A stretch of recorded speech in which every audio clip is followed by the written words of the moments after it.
stressful for you? Are you finding it hard to get inspired? To get you started, designer Nikki Onile curates a room to inspire. I love this space. Courtney, of course we want you here for this because you do all of the pretty on Masters of Flip, and we love that. I love the color, too. I'm already inspired by what's going on here. So this is big impact. I mean, you come into this space and you think, where did you, Nikki, find the inspiration for all of this? Where do you start? Well, the first step is actually getting inspired, whether it's going to your favorite places or, you know, you're looking at your grandmother's china that, you know, brings back nostalgic memories. For me, when I'm working on a new project, I actually like to window shop. Okay. Yeah, because, you know, a good window display makes a statement and grabs your attention within a few seconds. So I like to pull from what is impactful and then kind of translate that into a residential sort of Have space. you ever tried going into like a flower shop? Because I'm always really inspired by the collection of flowers that they put together. What a good idea. I've never tried that before, but I definitely will. Yeah, no, I like that. And then you get a sense of colors. You get a color palette, like even the size of the petals, the scale. You and then the texture, too. Scale. Look at you, Miss Designer thing over here. I watch City Lion. Okay, so I like that window shopping. Our inspiration is from this picture of this bird. I was flipping through this coffee table book that I have, and the picture of this bird just stood out to me. It just had all the colors right off the bat in one image, the textures. So I was able to kind of pull things from that. So once you kind of have your inspiration point, the next thing to do is to choose your design palette as a guide so that it kind of leads you in a direction of where you want to, how you can shop for pieces. Okay. So whether you're using more than one item, you want to lay them out and you want to pick which ones kind of work and don't work. But in our case, we're lucky because all of our colors is in the same picture. The texture and everything is all in one picture. So, for example, right from, you see the orange rust color from the bird, I've pulled out these chairs that really work well. They have this lush velvet color that kind of mimics a little bit of that feathering, you know, from the bird. It's a very fresh color this season, too. I love the burnt orange. Yes, you're seeing rust everywhere, and at some point, there was no way we would have incorporated pieces of furniture in our home that were rust, but now it's very in. And pulling that against neutrals like you have. Absolutely. So beautiful. Absolutely. And then also the rug. So the rug kind of mimics a little bit of the beak. It has this black and gray kind of marbling, and it has this great pattern. And then also we laid it, doubled it with this cowhide rug. Layering of the rug. Right, and it's also practical because the cowhide rug alone wasn't large enough to accommodate the space, so we took the larger one to ground the space and then put the cowhide rug on top of it. Very nice. Okay, so we see all the different ways that you're inspired. Courtney, I'm sure you do this in all your projects. You have a vision board. Absolutely, I do have a vision board, but I love that you just said layering because layering applies to everything. Your lighting, your accents, your color scheme, and that's exactly what she's done here. Not everything has to be symmetrical and based on one image or based on one pillow. There's a lot of mixing and matching here, so I'm excited to see how you came to this. That's actually the next standout. Right. It's to pick your statement piece. So sometimes you already have something that already works, and picking your statement piece next actually gives you the ability to kind of allocate where you're going to be putting your funds to. Because if you want to splurge on an item, then you know that you have to kind of be cost efficient in other areas. Yes. This was our statement piece, but it wasn't expensive. It was more time investment. Right. Yeah. So this actually, it almost looks like a hand painted wallpaper, but it's actually just paint on the wall. So, I mean, people should not be afraid to put paint on their wall. Literally, just play with it. If you make a mistake, you can paint over it and go right away. It's just paint, people. It's okay, except Dave. If Dave's out there in the audience, this is not a project for you. It's not just paint, Dave. But it's graphic, it's large scale, so it really just it's our statement piece. It really just pulls you into the entire space. Huge statement, but then as Courtney said, you're not afraid to layer. You still put art on top of that, and that's where I think a lot of us would stop. We'd say we have the statement wall, nothing goes on the statement wall, we have to keep it so everyone can see it.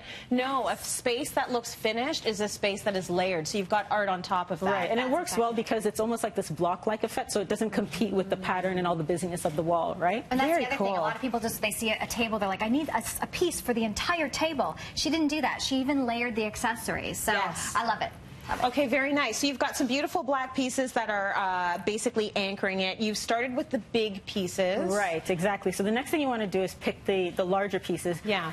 The reason being is because it's always easier to pick your larger pieces and then pick your accents and your smaller pieces around your furniture collection as opposed to the other way around. Right. So you want to start with your bigger pieces. We pulled this great-looking sofa. Like Courtney was saying, it's a classic piece. So if you want to switch out everything else, you always have this great staple that you can kind of work around. And it's going to be one of your most expensive pieces. So Right, if a couple years you get tired of the color scheme and you want to paint the wall, it's pretty easy. All these main pieces and most expensive pieces are neutral. You change out a chair or two and it's in pillows. Absolutely. But this is going to stick around for a very long time, and everybody's going to want to curl up on that. So layer and accessorize, we've talked a little bit about that. The wall is phenomenal. Right. And then the one thing that you want to do, and this point is actually, some people might think it's in a weird spot, which is picking your color. I actually like to pick the furniture items first, get your furniture collection around, and then you go to the colors of the wall. You can kind of easily pick it out from your furniture and things like that. Much easier to go through a fan deck and find this color to match that color than the other way around. Exactly. Right? Very nice. We want to give a big shout out to LT and HomeSense for all of these beautiful pieces. Now, so many of you are wondering, how did she do that? We're going to do that right now. Yay. So give us a little demo. Let's go over here. Project. Love this. And just show us, I mean, a lot of it is about having the confidence to just be able to do a freehand. Was it freehand, Nikki? Woo! Wow. Yes, it was freehand. And don't kill yourself. Okay. It was freehand, so you have to have the confidence to just go through it, pick your colors, and commit. Yes. So it's super easy. First, you want to start with a brush. Depending on the image that you want to select, you want to go with a wide brush. I find that wider brushes always give like this artistic sort of feel. And then you want to dampen. And you don't have to be as exact. Right, exactly. You can make a mess of it. Yeah. And you want to dampen your brush, and then literally it's just selecting, just picking up color. Okay. If it didn't dry on me. There we go. And then mixing it around. There we go. That's nice that you mix. So you had to mix it to get that perfect rust shade. And it's almost like a two-tone thing. So it's in the same color palette or color scheme, but mixing them is going to give you that effect over there. I a little love bit of depth. And the key is actually for it to be wet, because when it's wet, it actually gives you that bleeding effect that looks really, there we go, that works really nicely. And like Courtney was saying before, it's just paint, so just have fun with it. You could always go back and add more of the dark if you like the dark. Just using the water kind of makes it more forgiving. So if you were doing this on a big wall like you did over there, would you actually space it out on the wall first before, like with a little bit of pencil? Not obviously as thick, but would you put like, hey, here's where the first one is? And I did not. You're just going to wing it. Yes. I like that. Are you serious? You know what? It's easy. If you just if you take the side of the paintbrush and you kind of go around and you just kind of outline it where it is, you're going to be making them larger anyway. So you can just like, you know, you can correct yourself. So you could do it if you felt really nervous, but you're like a rock star, so you don't need to do this stuff. That's amazing, because I'd be thinking, it's my wall. I need to measure this. You know, like have a level or something. You guys can see it very differently. It's just paint. It's kind of like, have fun with it. Sometimes those projects are the ones that come out the best. That's true. If you overthink it, it becomes too exact, and then every little imperfection is noticeable.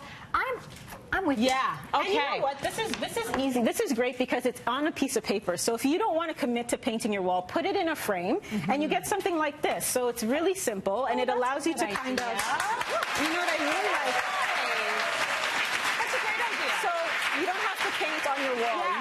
You can be forgiving this way. I may actually be able to pawn this as a DIY project for my kids and have them start working on the houses. Totally. You're going to let them, if you let them paint the walls, they will so be in. They will so be in. For me, I would have a backup tin of black paint to paint over all my mistakes. Like, I wanted it to be a black accent wall. But that's what I did, though. Is that what you did? Yeah, I ended up, when I made all these mistakes and the paint was running, I just took my gray paint and I just outlined it, and it was perfect. Oh, see, I like to know those little tips. That's really good.